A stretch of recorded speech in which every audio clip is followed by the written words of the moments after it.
Shalom à toutes et à tous, dans le beau nom de Yahshua HaMashiach.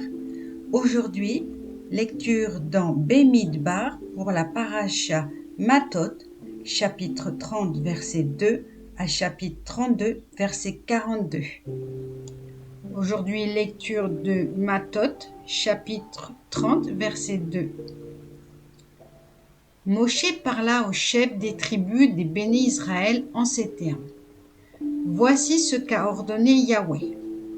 Si un homme fait un vœu à Yahweh ou s'impose par un serment quelques interdits à lui-même, il ne peut violer sa parole. Tout ce qu'a proféré sa bouche, il doit l'accomplir.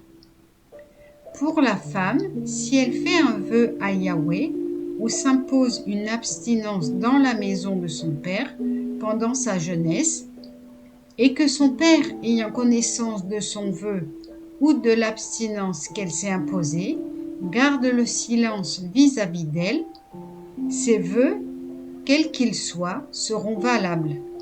Toute abstinence qu'elle a pu s'imposer sera maintenue.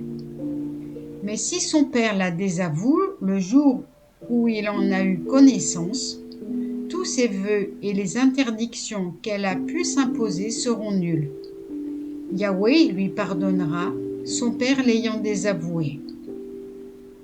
Que si elle passe en puissance d'époux, étant soumise à des vœux ou à une promesse verbale qui lui impose une abstinence, que son époux la prenne à une époque quelconque et garde le silence à son égard, ses vœux seront valables et les abstinences qu'elle s'est imposées subsisteront. Mais si le jour où il en a eu connaissance, son époux la désavoue, il annule par là le vœu qu'il a lié ou la parole de ses lèvres qui lui imposait l'abstinence, et Yahweh lui pardonnera.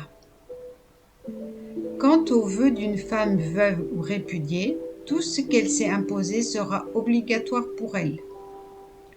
Au cas où c'est en puissance de mari qu'elle a fait un vœu ou s'est interdit quelque chose par serment, si son époux l'apprend et ne lui dit rien, ne la désavoue point, tous ses vœux et toutes ses abstinences qu'elle a pu s'imposer restent obligatoires.